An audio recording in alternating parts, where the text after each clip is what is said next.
everybody, welcome back. Another day, another vlog. Great to see you all again. Tuesday night, it's shift change night for me. So busy day, a little bit of chaos, but we got through it, done and dusted. And the day shift, so that's always a good feeling. Night shift is so much easier. If you've ever worked in a mine site, you understand that. It's just things get done so much easier. There's less bosses, there's less paperwork, there's less meetings. Everything you want to get done, generally, you can get it done a lot better on night shift. Day shift is just political. It should be just like Canberra or Washington, where just people walking around talking and nothing ever happening, pretty much. Good day to get rid of and put under the books, and then we go into shift change tomorrow. Obviously, don't forget there won't be an episode tomorrow because I'll be at work, so it'll be Thursday. So one day a month the one day a month I can't sort of get it done. Going to be going out. I didn't do anything last night. I was pretty much smashed, so I got some sleep. I crashed out early, which was good. I felt heaps better with that last night. I've got a new video. I've got to start into that, so I'll get that start on that tonight. Start going through the photos and all that. I can't remember which one it is, but I've got a couple there, so you'll find out over the week. I'll let you know Thursday anyway what's coming up. Tomorrow going out, got Benny that come, if you've seen the latest video up, the Shooting Stars one, Benny that come with me on that, he's coming out tomorrow, and then another good mate, Stewie's Miller's coming out with us, so we're going for a bit of a walk, a bit of exercise in the morning, so that'll do us good, bit of a refresh, bit of a chill out and switch off from after a week. It's always good that after that first week's done and dusted, just to reset the brain, switch off all things mechanical and political for me, and screens. I get to not be near a screen for 24 hours. Or at least 12 hours. So that's a nice feeling when you stare at 6 30-inch screens for 12 and a half hours a day for the last 5 years. It's nice just to get out and just look at trees and nature instead of poxy monitors. So that is a nice feeling. So looking forward to that. I've pretty much been everywhere around here, so the guys will. So I'm just going to show them a couple of spots. So I think they'll enjoy that. So it should be a good bit of fun, bit of action. Hopefully I can get a nice video out of it. It's going to be no clouds, I don't think. So that's a bit of a drama. But new little canyon split I'm going to have a look at. So hopefully there's some nice stuff in there that I can get some photos of. Going to be there's a full moon tonight, so if you've wanted to shoot a full moon, tonight's the night. I was going to go out and try and do a star trails, but I did some tests last night and it just wasn't looking good at all. Where I did some moon tests with the long 55 to 200, and that looked really good. So first thing we'll do in the morning is, while it's still dark and the moon will be on the west side of us, I'm going to be able to shoot across and try and get a couple of nice big moons over the Karangini area. So that should be pretty cool, I think. And then we'll go from there. So at least, worst case, I should have some really nice moon shots. I did a bit of playing around with the stabilization on last night and it come up pretty good at really crystal clear moon shots. And it's going to look bigger on that side in the morning before dusk, before sun come up. So I think that'll look really, really cool. Other than that, should be good. We'll find out how we go. You'll find out in probably about a month's time, or about 3-4 weeks' time. Yeah. So see how we go. Now a little bit of news, some fun stuff today. DJI, if you know them, you obviously know them from drones. They do gimbals, all sorts of stuff related to photography as well. Well, they're getting into the FPV game. Well, they're not getting into it. They're already in the FPV game. They currently make the controllers that probably a lot of the FPV guys use. They just don't make an actual drone as such. They make the actual controller, the receiver. You would have seen the DJI goggles. They made the first high definition goggles, and they're really good. They're the ones I looked at. I think I've talked about before. If you're a long term watcher, I've talked about trying to get them and somehow linking them up to my camera. So instead of having to look through the eyepiece, you could just put your goggles on and then control your camera completely by goggles, which I think would be good for those. You see some of these landscape guys and they're on cliff faces and everything when they get the camera, which you can sort of afford to lose, but you don't want them to fall over the edge. It's sort of like I thought of a way. I put it through to a couple of companies and no one was interested, so I sort of, that's pretty as far as I got.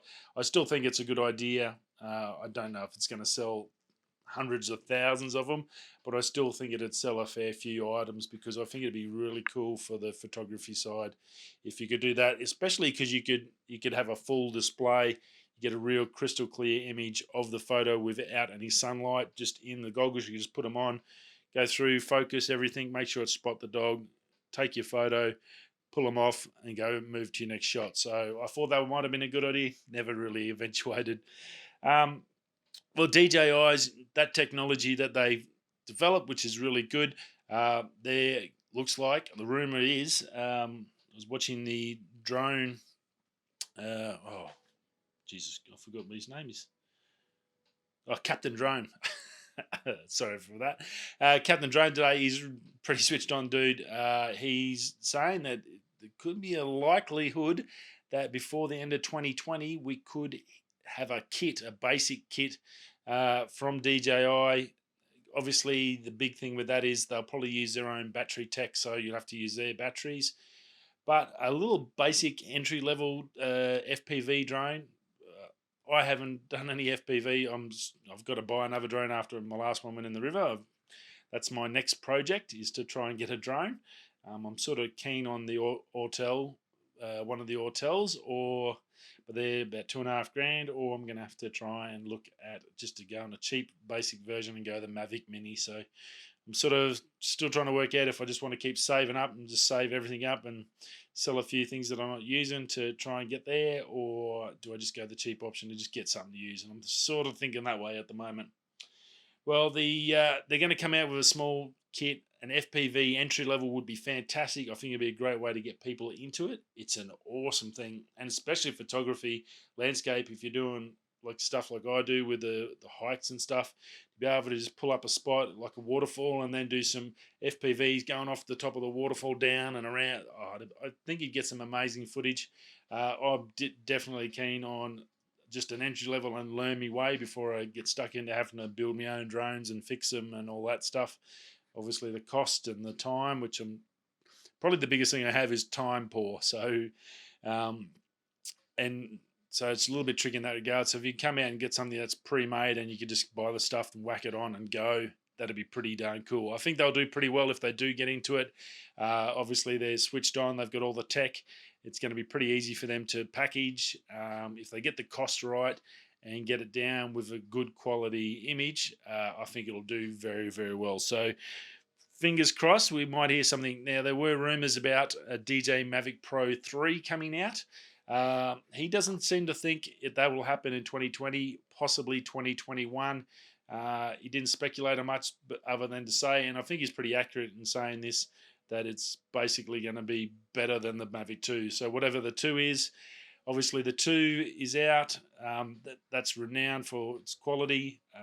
The Autel, the 6K, is probably a little bit better because the tracking's better. And I think it's where it's just got the Mavic 2 is the fact that it can do a lot more on the quality tracking side. Mavic 2's nowhere near as good as, say, the Skydio 2 with the tracking, but the Skydio hasn't got the photography. The Autel 6K seems to be the best combination of both of those, good tracking and being able to take good photos and videos. So I think you'll see with the Mavic Pro 3 probably something escalated up to the same sort of tracking levels as the Skydio, and some sort of improvement, obviously, in maybe a bigger sensor from Hasselblad, or I'm sure they'll do something that's fantastic and put them back on the top. They're not the best for nothing. It's pretty hard to topple a king, as we all know. But yeah, it'll be pretty interesting to see what they do get. So 2021, maybe we'll see the Mavic Pro 3. I'm pretty sure it's due he just doesn't seem to think it'll be this year. Now, yeah, over in Japan, pretty interesting news. A hover car, basically a super large drone as well. The Skydrive flying car in Japan currently works 5 to 10 minutes, and they're looking to expand that up to half an hour. By 2023, they reckon they're going to have this thing nailed down and be ready to go. Obviously, the biggest thing with all flying cars, as well as what we're already currently seeing with the absolute chaos that it is with drones and having licenses and the rules and regulations and the fines and all the stuff we have with the drones, is a perfect example of how bad it is going to be once they nut down this flying car stuff, which I guarantee, I'm pretty sure in my lifetime, if I last that long, hopefully, I'll definitely see a flying car, or at least flying drones, as I guess they'll be called, but basically be flying cars. The rules and regulations, I think it's only really going to become viable if it's fully autonomous, because that's the only way you could sort of guarantee that people follow the rules if you take it out off their hands. And I guess you have some sort of a system where an emergency manual override comes in, or a parachute or something pops up to take you to safety. But I can't see them letting people go nuts in the air in a flying car. It'd be pretty funny because you can imagine the news: man flies into side of Hyatt hotel.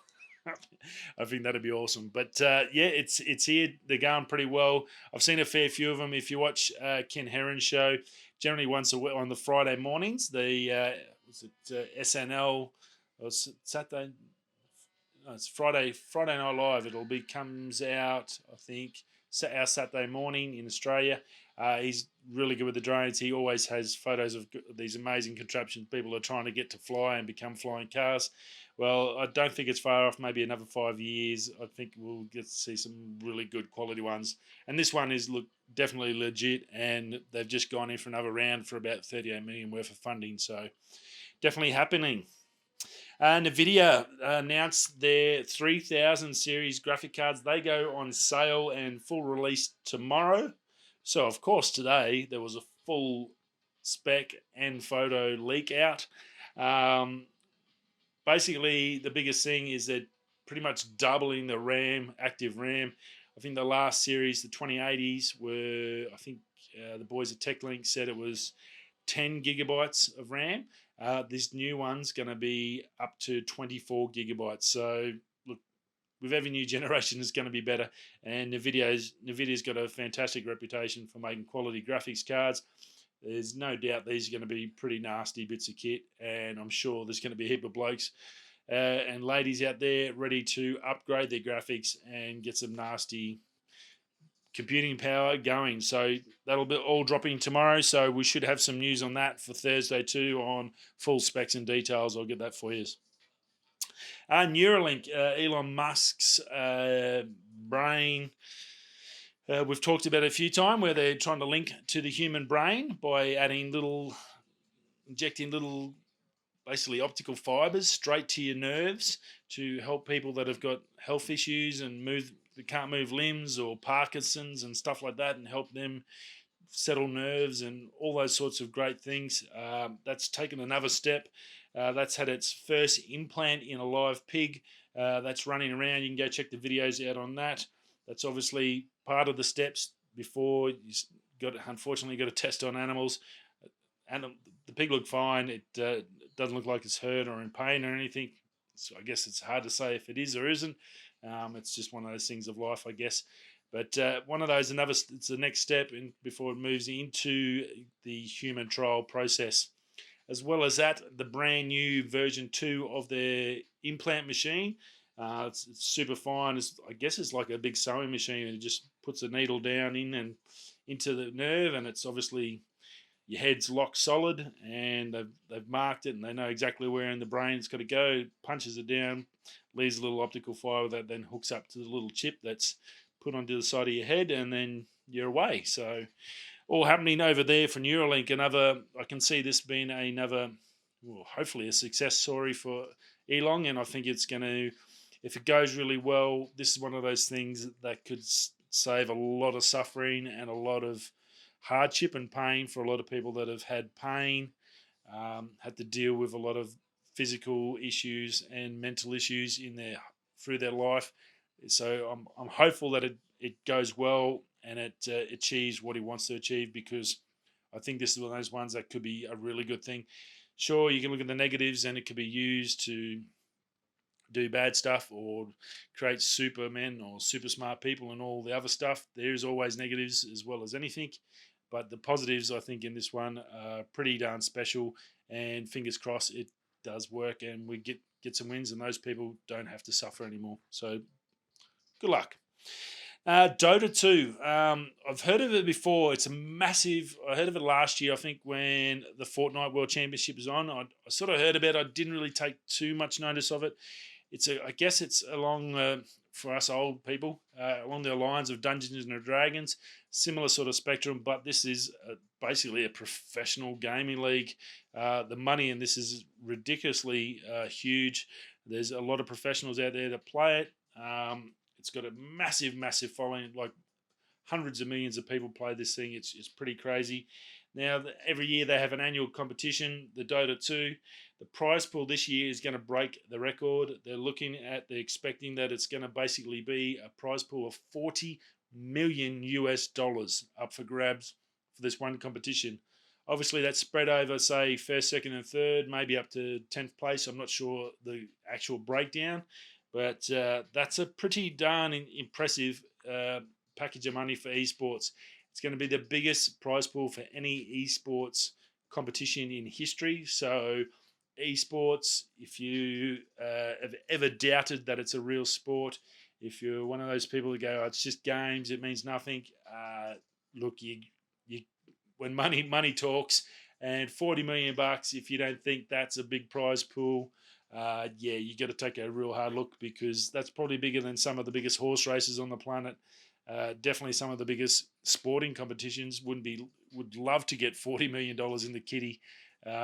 Yeah, that's huge money, and yeah, good on them. And look, for all those guys out there that are going to be in that competition and playing, good luck to you, and I hope you get a big chunk of that money. That's pretty darn cool. Well done. And then last but not least, then Laowa. I think Laowa lenses are really good lenses. I do have an affiliate link below if you ever want to go through. That will help me. If you're ever looking at buying a new lens and you want one of them, they do some fantastic. They're not cheap lenses. I definitely give you not cheap, but they're very, very good. You look at the 12mm 2.8 lens that'll fit on a full frame.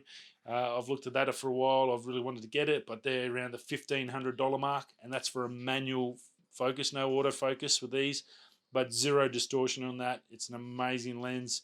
They have an 11mm. They've got, I think they go down to even like a 4mm. They do some great macros. They're the guys that built that amazing echidna probe, I guess you'd call it, the ones they use for all the commercials where they go through the books and the cans. The little, looks like a massive big Pinocchio nose. That's one of those macros. They use that for the video and the thing. They do some really good lenses. Definitely worth checking out if you're looking for something a little bit high quality. There we go, 2 secs. Well, they've just released a new lens out. You need to go over and check it out. It's pretty darn amazing. It is a 9mm full frame rectilinear lens, full rectilinear lens, f5.6. Now it's $1,500 Australian. I said it's not cheap, but this lens is pretty amazing. Now rectilinear basically means when you have sort of like once you get those wide lenses and you sort of get where you got a straight line of a building and you get that sort of curve in it, sort of bows out, I guess like a fisheye, I guess you could sort of call it that effect. Well, when they get those rectilinear ones, basically it means that it'll keep those lines straight. So if you're inside doing architecture and you've got a beautiful photo, but it's normally it's going to look really round. Well, now with this lens, you'll be able to get those gorgeous photos of your room or whatever, or that beautiful staircase, and everything's going to stay tickety-boo and nice and straight. So it's going to be an amazing lens. I can see it selling heaps. It currently doesn't come in the Canon mount. That's the only thing. I did flick them an email today to ask them if they're going to be releasing it in a Canon. So it comes out in the Sony Leica. So the L mount alliance pretty much is there, and all those sort of ones. But definitely go check it out. It's a very cool lens, and they do have some sample photos on their site that will show you that like it has a massive coverage. I think it's something like 125-degree field of view, or 130, might be 133. I think the 12 mil is 125-degree field of view, and with this it's 133 degrees. So that's just like that. That's pretty spectacular for a lens. It is manual focus, but I think with something like this, it's not something you're going to be running out and chasing someone and need to focus or capturing a bird. It's going to be amazing for architecture, or if you use real estate guys, if you're out there and you sell real estate, a lens like this could really make that house pop and make rooms look huge. And for landscape guys, definitely this is one you want to probably chuck on your list, and definitely have a look at. As I said, if you're going to have a look at it and you're going to buy it, I don't know. I don't think I get too much out of it, but if you hook us up, that'll help me, because I'm trying to get some lenses off them so I can do some tests to show you. So see how we go. But yeah, definitely go check out that Laowa. Really good camera lens company, and you won't be disappointed. I can guarantee you that. Okay, that's it for me. Another day, we're done and dusted. I've got the washing on. I've got to go get that and put that in the dryer. I've got to get all this done and dusted, and I will see you all Thursday. Rightio. Thanks for stopping by. Wherever you're coming or going, I'm going to see you all on Thursday. Have a great night. Ciao.